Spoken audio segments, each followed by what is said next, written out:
lunchtime. It's Jane, mistletoe and lots of wine. More. Gloria, devil woman. Hanniford. Mel, the young ones bee. And me, Andrea, Lucky Lips McLean. I just say it, I don't write it. What does Lucky Lips mean? I don't know, but I'm going with it. That was in honour of our very special guest today, friend of the show, Sir Cliff Richard. Now I get it. Lucky Lips was one of his song titles. Now I get it. Song titles. Oh, I've just got it now. Oh, and I'm a big Cliff fan too. Congratulations. Better late than never. You were too young at the time. Now, Cliff has had a turbulent 4 years, a time that he says he wouldn't wish on his worst enemy. Thankfully, he has built himself back up, and now Cliff is embarking on a brand new and exciting chapter. Before he joins us, let's take a look at the success and the sound of Sir Cliff. Congratulations and celebrations when I tell everyone that you're in love with me. She's just a devil woman with evil on her mind. Beware the devil woman, she's gonna get you. Got myself crying, talking, sleeping, walking, living down. It's so funny how we don't talk anymore. Christmas time, mistletoe and wine, children singing Christian rhyme. Oh, they're all singing. And we have to say, all that success and not to forget 13 appearances on this show. And he's here for one more. Please give a really warm welcome to Sir Cliff Richard.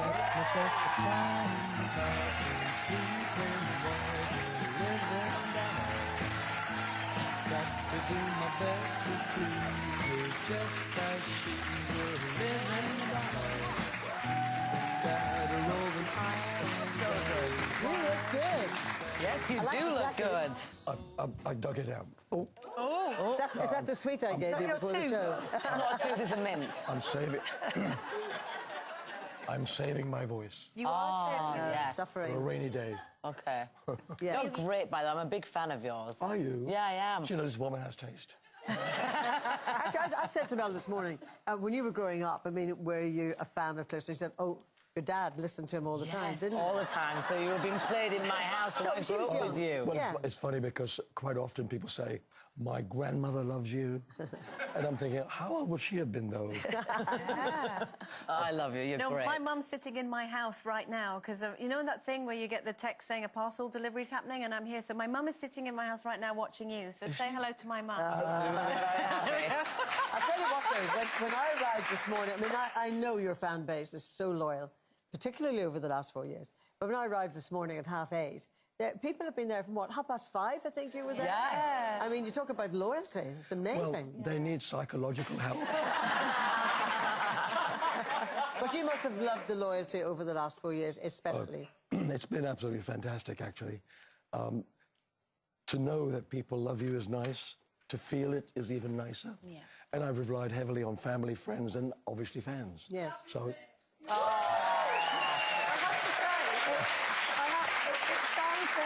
It sounds a really odd thing to say, but we've had 2 or 3 people on the show who've been falsely accused. And I mean, the pressure on them is just tangible, but they all say that the one thing they really, really learned was who their friends were. well, that's true too, but you know, there's not just a few of them, there's an army of us. I've had so many letters. Some people have spent 2 years in prison and been innocent. And it's the danger of, if we don't change the law, that's going to continue happening to innocent people. And when I was in court with the BBC, I saw a quote that I loved. A Judge Blackstone from way back said, I would rather 10 guilty people escape than one innocent person suffer. Yeah. And in a way... And there is that thing that, for us, obviously, we saw the initial story, then the years went by, and then, you know, completely cleared, and we went, oh, that's great, and we all kind of get on with our lives. But you've had 4 years. Do you ever still wake up in the morning, you know, those precious few seconds in the morning, do you ever still wake up and go, and then go, oh. No. I haven't had that for quite a while, but it's just that the minute it was cleared away from me, I just was so relieved. Yeah. In fact, even when the judge made his judgment and, you know, I won pretty easily, Yeah. I couldn't punch the air or anything. I didn't feel triumphant. I just felt, oh, justice at last. You were quite emotional that day, weren't you? Yeah. But what's interesting in the first single that you released off the album, it's that coming back strong again. Well, it's funny because the album, I didn't think I'd ever do an album where I'd be singing brand new songs again, because that seemed to be way past me. It was difficult to get airplay because people like you were on it all the time. So I'd been doing albums of old songs that everybody knew anyway. Yeah. But then suddenly they wanted me to sing new songs. And funnily enough, with all the new writers that we used, the first two singles were written by a couple of old geezers. Yeah. And it goes to show that music should never have an ageism with music. No. You could be 19, write a great song. You can be 90. So Terry Britton, who wrote Devil Woman for me, wrote Rise Up with Graham Lyle. And so when I heard it, I thought they must have written it just for me in that situation. Well, you talking about the lyrics, they're never going to break me down, they're never going to take me down.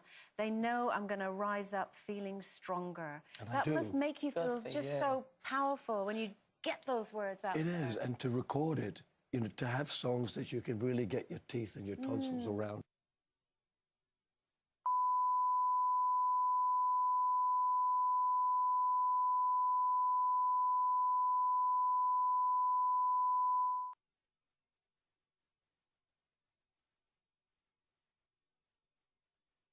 Alive, and I kept thinking to myself, the mic's here, I'm going, Barry probably sang into this. How long did it take you from start to end to get the album completely together? It took the tracks took a couple of months. I just spent 1 week putting my voice on and then adding some harmonies, which they then enhanced with other people to sing my harmonies with me. But it was just fantastic to get into the studio, and that's one of the first songs I did, so that I could sing it and really feel it. Is there a danger, though, for any artist, not particularly you, in doing an album of all new songs, or do you think fans want to hear some of the old hits mixed in? Do you know what I mean? Well, fans want to hear new music all the time. They do, you're great. Do they? I'm interested. No, well, I think that with an album, it's a chance for the artist to take themselves and their audience somewhere else. Yeah. When I was given Devil Woman originally, I had it in my pocket for months. And then when Bruce Welch, one of the Shadows, produced I'm Nearly Famous for me, we decided to do everything that did not sound like Summer Holiday, that did not sound like Congratulations. And of course, Devil Woman brought me back into a recording scene. So you sometimes need to introduce, but if I go on stage, I would never do a whole album of new songs live on stage. I would pick 2 or 3 and then sing them in between Summer Holiday, Congratulations, Living Doll. And you have got that on the album because you have sort of redone some of the older tunes. And is it true you're reuniting with Olivia Newton-John as well for Yes. them? One of the songs is called Everybody Is Someone. Yeah.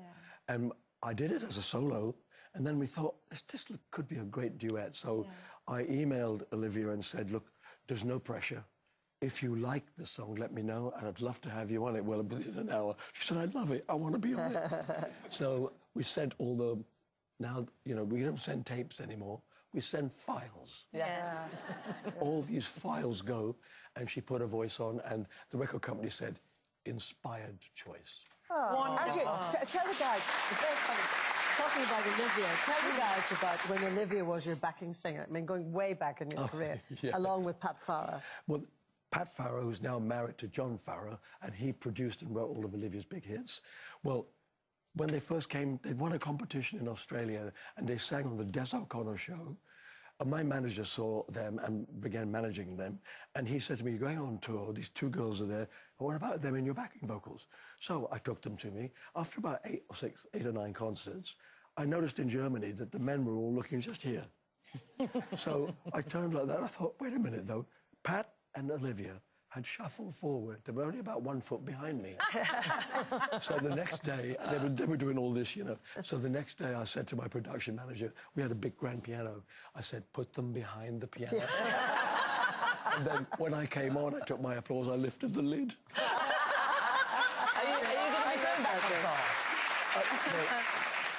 I finished a tour about 3 weeks ago, and it was my diamond anniversary tour, and there's been quite a lot of comments about it. Some people couldn't make it because it was sold out. So you can do some more. So next year we're doing the Diamond Encore. Love it. So you're very, very busy. Busy as you've ever been, it sounds. Do you ever have in your head that one day you'll be just retired, put your feet up, never do it Don't anymore? be ridiculous. Don't be ridiculous. You never will retire. The word retire, I don't think that's in my vocabulary. But what I plan to do is what I've done now, really. I've slowed. I've made it a level area. I don't tour for 5 or 6 months the way I used to. I can come back, meet my band. They're all friends of mine. We dine together. We stay in the same hotels. We do shows. People come and enjoy themselves. Yeah. I have it packed, though, very quickly. I'm going to wheel Cliff on in the Albert Hall on his 100th birthday. Nice. And you'll all look amazing because you all got your 3 for 2 or 2 for 3 or whatever facelift. So listen, we have to go to the break, but you're going to stay with us, aren't you, into the second part, which is wonderful. Yes, and stay with us because Sir Cliff is going to be right here.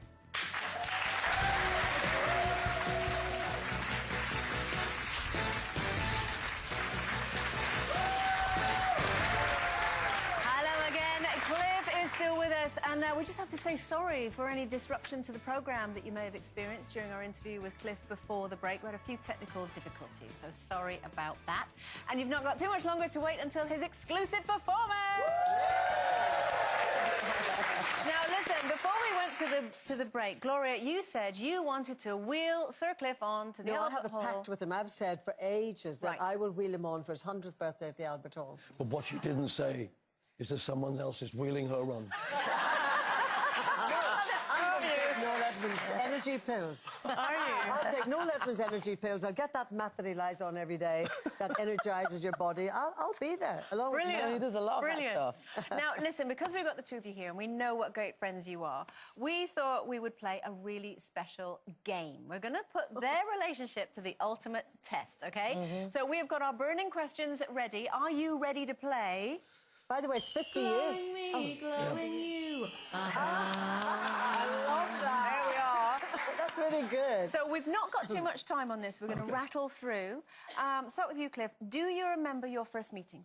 A very quick answer. Yes. OK. Where was it? I do. It was in a church not a vestry, but where the vicar lives in Belfast, and she came in to interview me and was incredibly pregnant. And you know what I kept saying? My husband, because I was very pregnant and very, very sort of sedate about the thought of being an unmarried mother. I know it sounds stupid these days, but I kept saying to Cliff, oh, my husband is at home. My husband is feeding out, making the dinner. Ridiculous. I was out like this. Well, she was so big, she must have had a husband. OK, second question. OK. When have you been there the most for each other? Well, the last 4 years were horrific for me, and she was always there. One of the first voices on the telephone was her. You know, she can be a bit pushy. And I heard this voice say, sit down, do not interrupt me, do not try to speak. I have some important news for me. And she introduced me to a lawyer. Yes. And yes, the other thing is, I mean, I have known Cliff for nearly 50 years now, which is just really gorgeous. But Cliff is part of our family. And I feel that he's part of our family. And when Karen was very ill in Australia, when you were down in Australia and New Zealand performing, I mean, Cliff would come and stay at the house for maybe 4 or 5 days. But Karen and Cliff sat up half the night talking, because you do stay up late, talking. But you know the lovely thing? You never told me what you talked about, and I never asked you, and Karen never said either. But, I mean, when you're really down and somebody comes in and helps you out as a family, you know, so you're a great pal. You're a nice bloke, basically. Very, very quickly, because we haven't got very long, how would you describe each other in 3 words? This is the last. Is that for me to... Sorry, what was that question? 3 words. 3 words to describe. She is fab. Oh, that's good. Very good. No, wait. Did I say fab? Yeah, you did say I meant fab. mad. That's true, I am. And you? Cliff, a fabulous friend. Fabulous. That I mean, that will do. will do. Yes, well, you are. You Cliff, are. thank you for coming on today. We have thoroughly enjoyed speaking to you, but in just a moment we're going to be hearing you in a whole very new and exciting way. We have got a competition first. We are giving you all the gifts and goodies you could ever need for the perfect Christmas, and we'll throw in £50,000 in cash to help you see in the new out with his single Reborn from his new album Rise Up. It's Sir Cliff Richard.